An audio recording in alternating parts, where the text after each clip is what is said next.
Hi, I'm waiting for the bus. I had to suddenly leave what I was doing.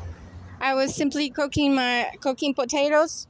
They're in our little kitchen space, and I had to leave because next I had to go to the restroom. I had to go pee, and next I had to just keep on doing the things that any human being does for a living. Urinating, pooping, making a meal.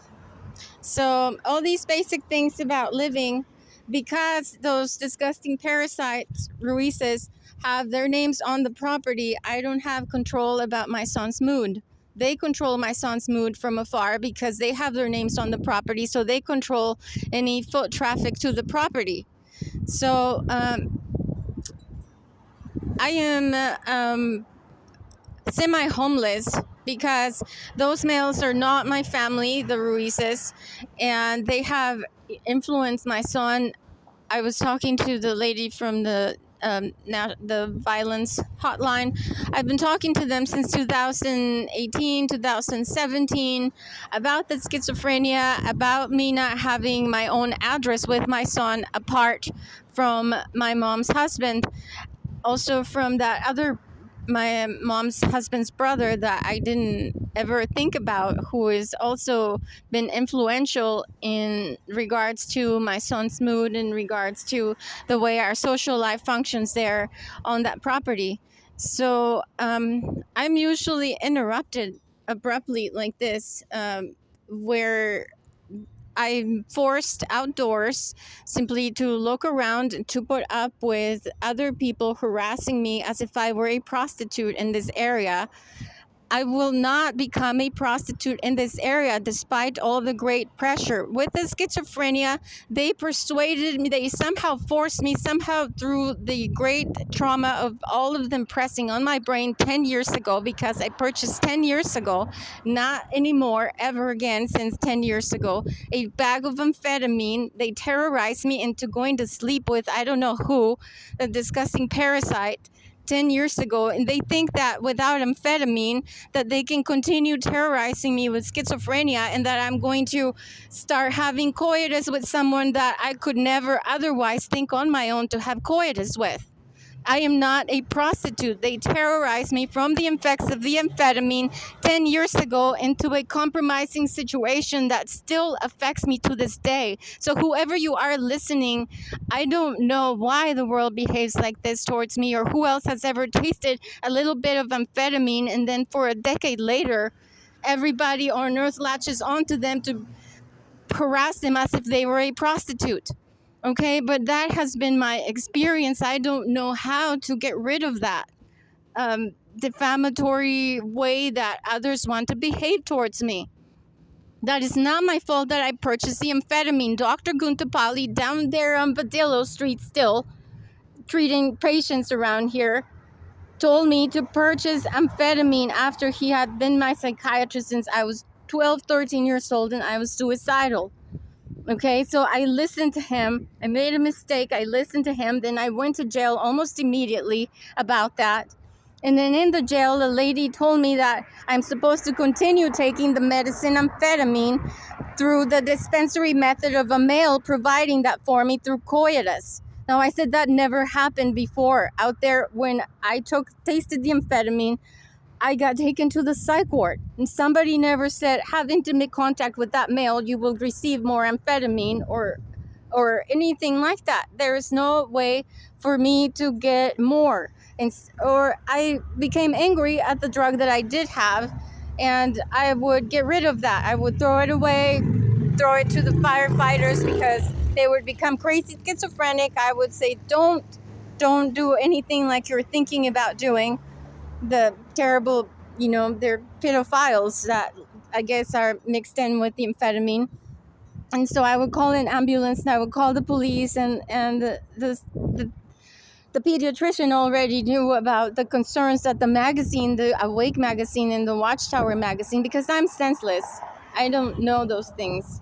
So the topic that is unavoidable, that look, all these churches, that's what this problem they represent.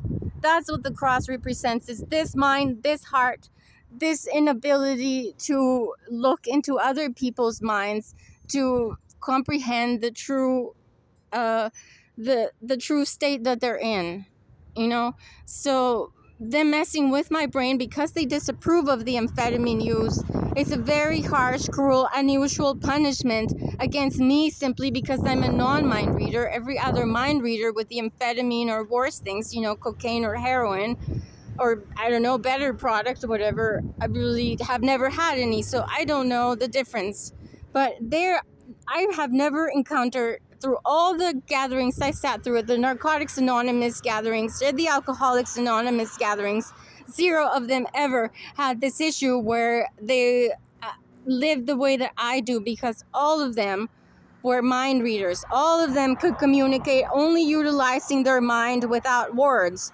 I'm the only creature, human being, I'm the only kind of human in this world that must utilize words or must look at something to learn how to do something.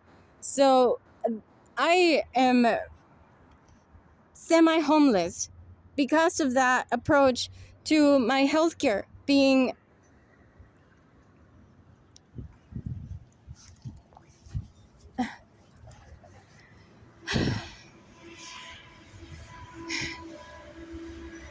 this sick. I can't stand up that long. Their only shade is right there. Look. There's barely any shade here.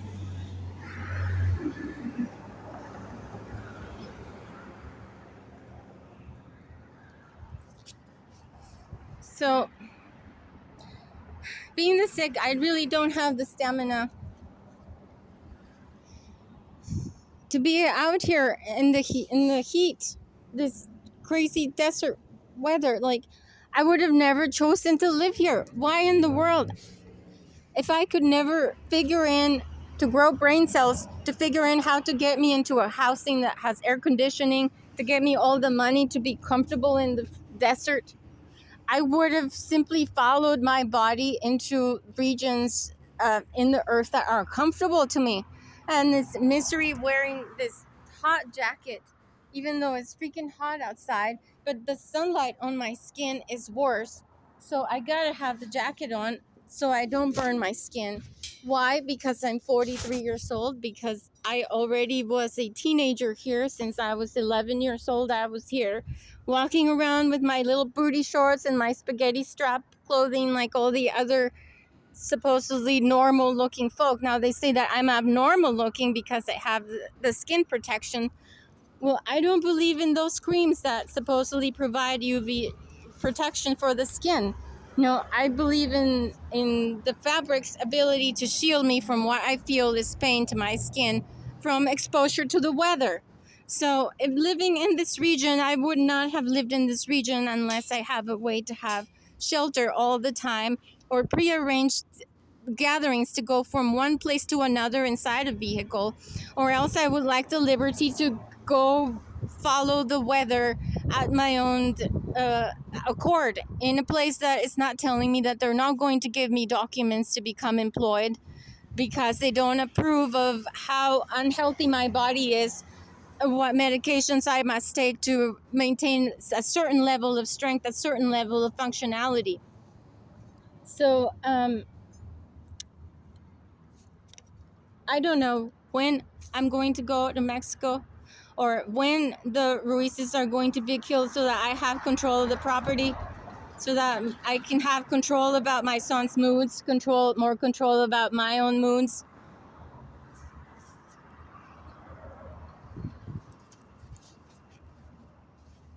That's what my day is like, where I'm interrupted.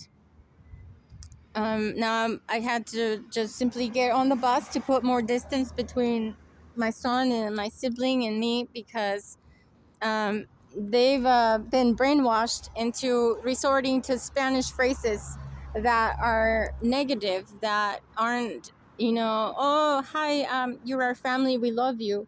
But they both start saying grumpy phrases that require that I put greater distance between us. Yet when I try to make arrangements for them, or try to explain to them that my employment situation is now easier if I go to Mexico, they make my son say that he will not talk with me. Or no, my son, they don't make him say that. He says he feels that way.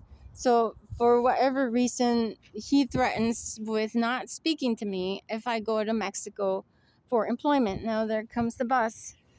So I don't know how to persuade my son to agree to communicate with me on the phone, on video, even if I'm across the border. Going across the border is not necessarily that I'm going to do any sex work. We don't know. I haven't been there.